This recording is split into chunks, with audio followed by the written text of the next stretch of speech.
For the first time since 2005, LEGO is revisiting the second task from Goblet of Fire. When Triwizard Tournament The Black Lake was revealed, I really only had one question on my mind. How does it compare to the original? Today I'm going to be doing my best to answer that question, so let's take a closer look.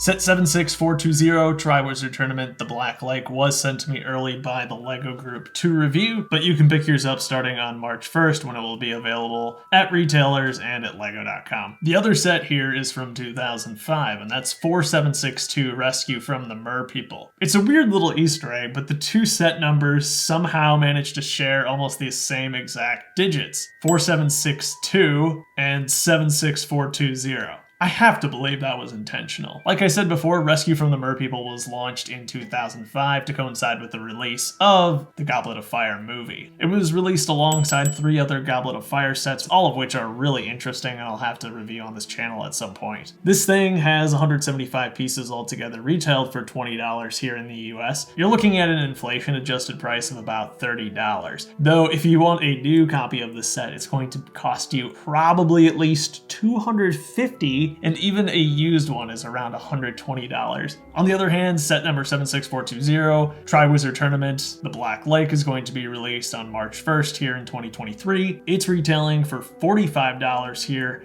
in the US with 349 pieces, so almost exactly double what the original had. One thing that's really interesting about both these sets is that they featured the exact same minifigure lineup, starting with Harry, of course. The 2005 Harry figure is quite desirable. I mean, for the last 18 years, it was the only gillyweed Harry you could get. He uses orange flippers, which I think is totally appropriate. But on the other side, in the new version, we get flesh-colored flippers, which is pretty awesome. Some noteworthy changes include the move to the medium-sized legs, and rather than have the light nougat-colored legs, they've gone with full pants instead. I'm trying to think of an example off the top of my head of when they've done like dual-molded medium legs, but I'm not sure if that's a thing.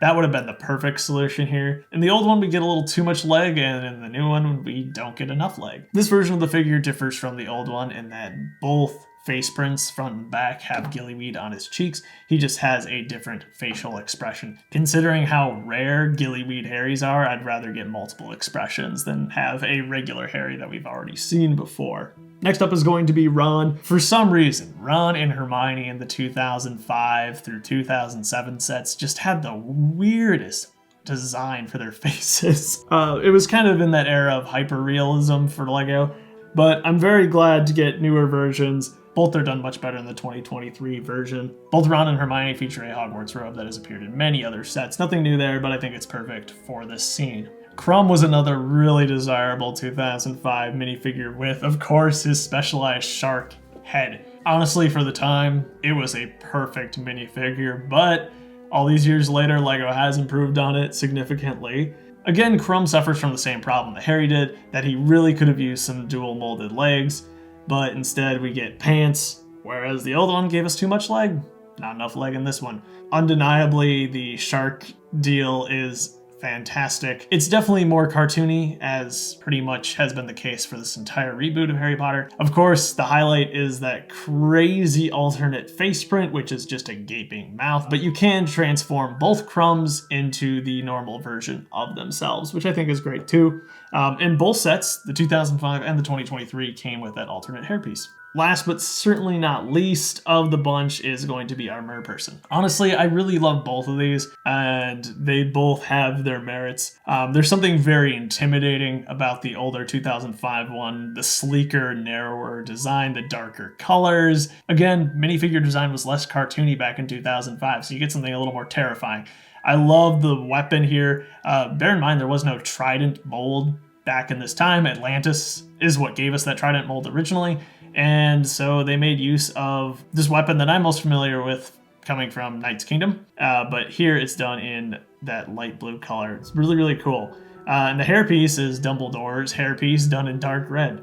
No alternate face print for the original Merperson, but the new one does. The trident here obviously is perfect, though not as cool as a unique element like the light blue. The hairpiece is reused from video, and it's really, really awesome. It gives the impression that it is flowing in the water. There's a lot of similarities going on here, which is delightful to see. A lot of nods to the 2005 set. I wouldn't be surprised if the designer actually grew up with some of these sets, because there's a lot of great callbacks, starting out with a boat, which is included in each. Both are very similar, making use of basically the same oar piece, same size. Doesn't add a whole lot to this set, but as a nod to the 2005 version, I can very much appreciate its inclusion in the newer set. The biggest difference here is obviously the inclusion of one of the viewing platforms in the newer model, which gives this whole thing a very strong vertical presence, whereas the other one is a little more spread out and focuses more on the events within the Black Lake itself. I really like the use of the underwater colors for both. The 2005 version had dark green, light blue, trans blue, regular green, and blue, where the newer one makes use of the return of dark turquoise, which wasn't available in 2005, and a lot more sand green pieces, which I think makes for a really great color combination. It would have been very easy to make this full of dark bluish gray, light bluish gray, and tan, but it's so much more colorful and mysterious this way. It's great stuff. Both sets make use of that iconic arch design, which actually appears in the film, underneath which Ron and Hermione are trapped. The way they've gone about having Ron and Hermione down there is quite different.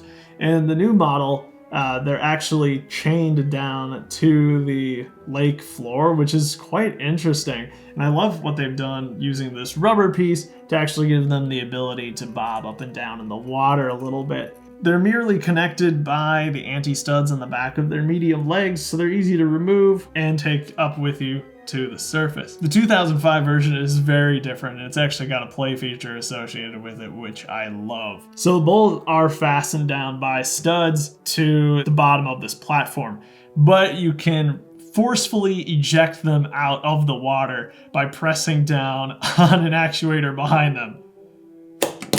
Both of them cleared the height of the build. Very impressive. And I wasn't like slamming down or anything.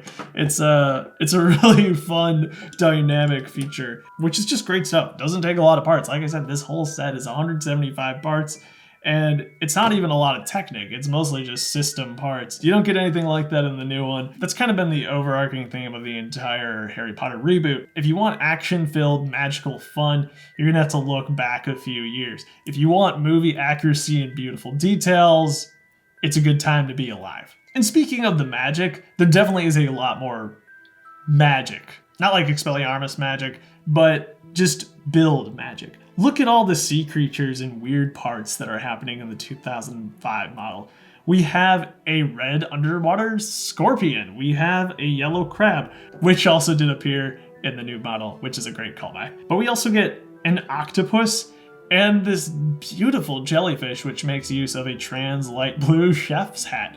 The only other set that came in was that super awesome, and I'm dead serious, Belleville underwater castle set, and I want it so bad. That is like my dream set. Anyway, we're talking about Harry Potter, not Belleville. I'll save Belleville for another time. And there's lots of hidden features too, like the fact that the scorpion can shoot out with a simple flick fire missile. The crab is hiding a secret stash of chrome knives.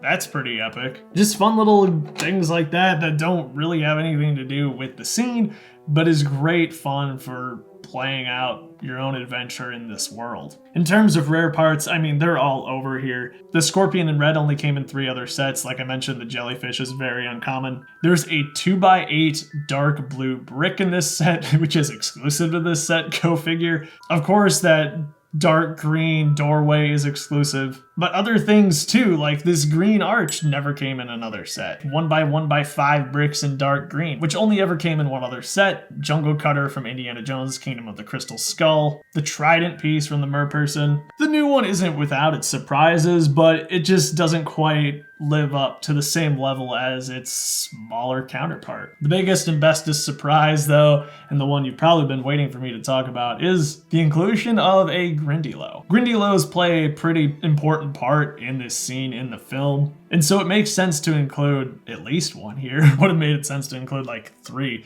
So this is a brand new mold, not too different from the Cornish Pixie mold that was introduced a few years back. Doesn't he have just the most delightful smile on his face?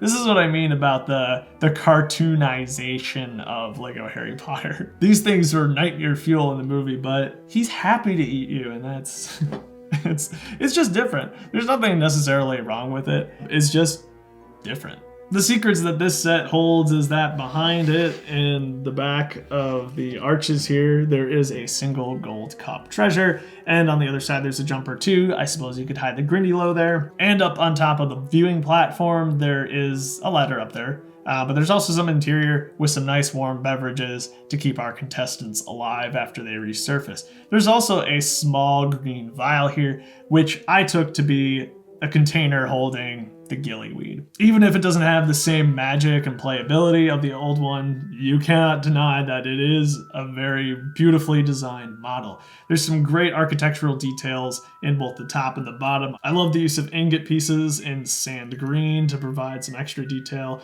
Like I mentioned, the colors are plenty great. The 2 sections too can be taken apart, so you can buy 3 of this set if you wanted to and have all 3 towers as depicted in the movie. Overall, I have nothing against the new set, except the price of $45 for 350 pieces. Not even 350 pieces. You do get an extra ore though, so I'll say 350 pieces. I was pretty appalled by the price when I first saw this set revealed. I'm still not exactly feeling $45 here. It needed something more. Dual molded legs for the minifigures that needed it, another Grindylow or 2. It's just missing something to live up to that hefty price tag. That being said, I do believe this is the set to get for this wave. 5 really great exclusive minifigures, brand new Grindylow, some great colors, and overall an enjoyable build experience with some fun parts. And when it comes to comparing these two, I pretty much stand by what I said earlier. If you want the movie accuracy, you gotta get the new one. There's a lot to love in that department, no doubt about it.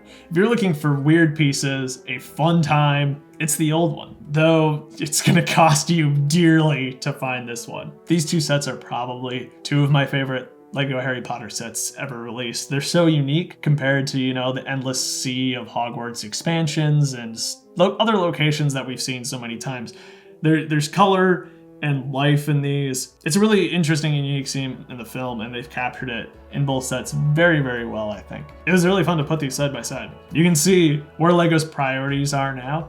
This model isn't really built for kids. Yes, like there are probably some kids who buy this, but so much of the Harry Potter line is appealing to adults, and there is a lot of that going on here with its movie accuracy. But do let me know what you think of both the new and old one. Do you have the old one? Do you have a favorite between these 2? Are you looking forward to picking this up? It's all fair game, so let me know. But that's all I've got for this time. You have yourself a fantastic life, and I'll see you tomorrow with another Harry Potter review.